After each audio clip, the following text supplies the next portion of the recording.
Bismillahirrahmanirrahim. Assalamu alaikum, dear students of class 8. It's our science class and we're studying Oxford Secondary Science book 3, and today we're going to read the third chapter of our syllabus, and which is heredity in living organisms.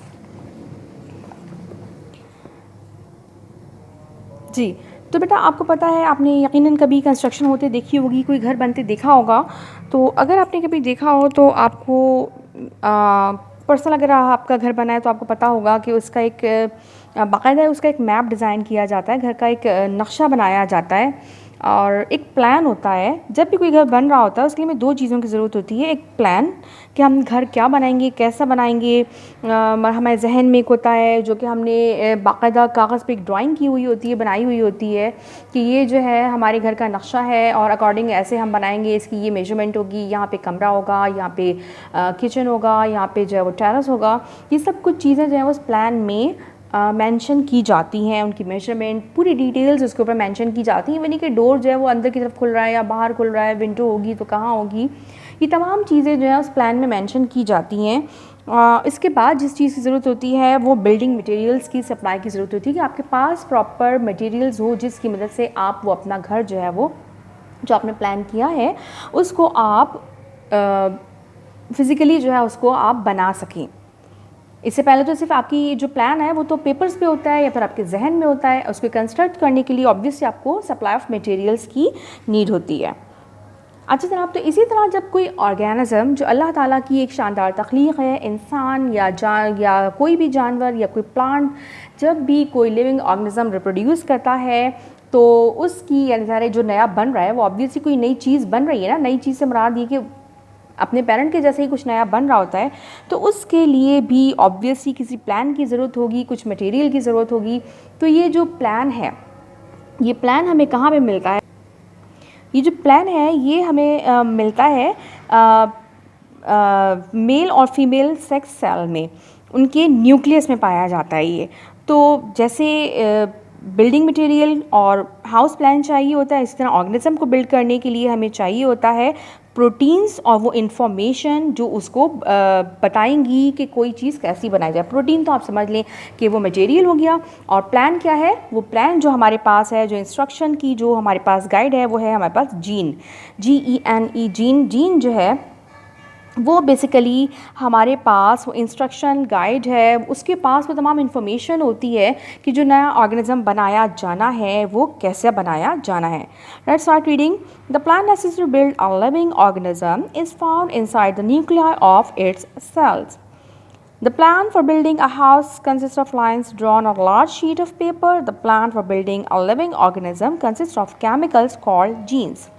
वही बात जो मैंने आपको बताई, जो plan है वो हमारा जीन्स के पास होता है। हमारे जीन जो है उनके पास कंप्लीट प्लान, कंप्लीट इन्फॉर्मेशन मौजूद होती है और वो गाइड करते हैं प्रोटीन्स को कि वो जो है एक रिस्पॉन्सिबल होते हैं डिफरेंट, हर जो जीन है वो अपने अलग प्रोटीन का रिस्पॉन्सिबल, हर जीन जो है वो अपने पर्टिकुलर प्रोटीन की जो है प्रोटीन या फिर पर्टिकुलर प्रोटीन या फिर एक ग्रुप ऑफ प्रोटीन के लिए रिस्पॉन्सिबल होता है। और प्रोटीन जो है वो उन्हें पता होता है कि जो कंस्ट्रक्शन हो रही है, ये जो बॉडी बन रही है वो कैसी होगी, उसकी शेप कैसी होगी। Genes join together to make long strands called chromosomes. अब ये जो जीन है ये मिल के बनाते हैं क्रोमोसोम्स, लंबे लंबे जो उसका एक जो सेगमेंट होता है क्रोमोसोम का एक सेगमेंट, और ये सब चीज़ें पाई जाती हैं न्यूक्लियस के अंदर, सेल के अंदर न्यूक्लियस के सेंटर में फिर होता है क्रोमैटिन नेटवर्क, क्रोमैटिन नेटवर्क में होते हैं क्रोमोसोम्स के ऊपर होते हैं जीन्स, जिनके ऊपर ऑब्वियसली ये बिल्कुल इनका साइज़ जो है वो नैनोमीटर्स में होता है।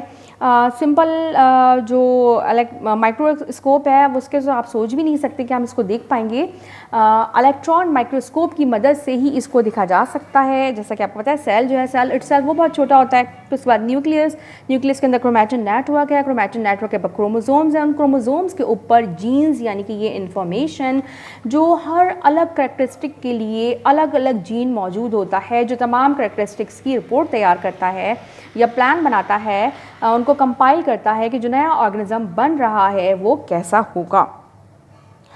Chromosomes and genes are made of deoxyribonucleic acid.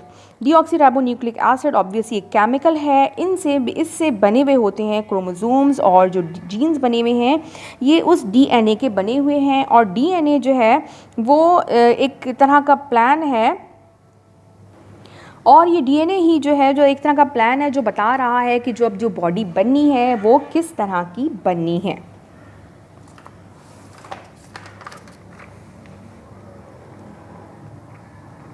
इसीलिए it is often called the blueprint for life. A blueprint is a kind of plan. इसीलिए जो डीएनए है उसको ब्लूप्रिंट फॉर लाइफ कहा जाता है, क्योंकि जो नेक्स्ट जो भी न्यू ऑर्गेनिज्म जो रिप्रोड्यूस होने वाला है, बनने वाला है, उसका तमाम प्लान के उसके क्या क्या करेक्टरिस्टिक्स होंगे, वो किस तरह का बनेगा, उसका तमाम प्लान जो है इस डीएनए में मौजूद होता है। लिहाजा इसको ब्लूप्रिंट फॉर लाइफ भी कहा जाता है। Every cell in a living organism contain a copy of this plan। और तमाम जो सेल्स हैं मतलब जो रिप्रोडक्शन में इन्वॉल्व हैं उनके अलावा भी, यानी सेक्स सेल्स ही नहीं, सोमैटिक सेल्स भी, तमाम जो सेल्स हैं उनके पास इस प्लान की एक कॉपी मौजूद होती है। और जब सेल डिवाइड होते हैं तो सबसे पहले डीएनए जो है वो अपनी कॉपी बनाता है, और उसके बाद जो है वो डिवाइड होता है ताकि जो नए बन रहे हैं उनके पास भी कंप्लीट इंस्ट्रक्शन का प्लान मौजूद हो, कंप्लीट प्लान जो है उनके पास मौजूद हो। डीएनए अपने आप की कॉपी किस लिए बनाता है? रिप्रोड्यूस जो है वो डिवाइड होने से पहले आपको पता है कि सेल डिवाइड होकर दो नए सेल में जो है वो डिवाइड हो जाते हैं, नए सेल बना लेते हैं, डॉटर सेल। उससे पहले डीएनए अपनी कॉपी बनाता है ताकि जो दो नए सेल बन रहे हैं उनके पास आधा आधा डीएनए ना हो, बल्कि उनके पास भी उनका कंप्लीट डीएनए हो, जिसमें उनके पास कंप्लीट इंस्ट्रक्शनल प्लान जो है वो मौजूद हो। इसी वजह से ये जो कॉपी है एक जनरेशन से दूसरी जनरेशन में पास होती रहती है। और आपने देखा होगा कि मोस्टली जो ऑफस्प्रिंग्स होते हैं वो अपने एडल्ट से कहीं ना कहीं या काफ़ी हद तक रिजेंबल कर रहे होते हैं, क्योंकि उनकी जो इन्फॉर्मेशन है वो तमाम जो है उन्हीं जीन्स में से आई होती है जो उनके पेरेंट्स की होती है। और जैसा कि हमने अभी पढ़ा कि डिवाइड होने से पहले पहले वो अपनी कॉपी जो है वो बना के उन दोनों सेल्स को दे देता है।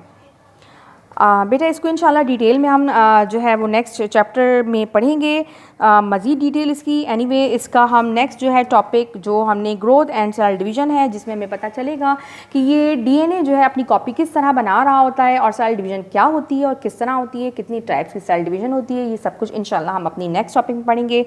तब तक के लिए इजाज़त दीजिए। अल्लाह हाफ़िज़।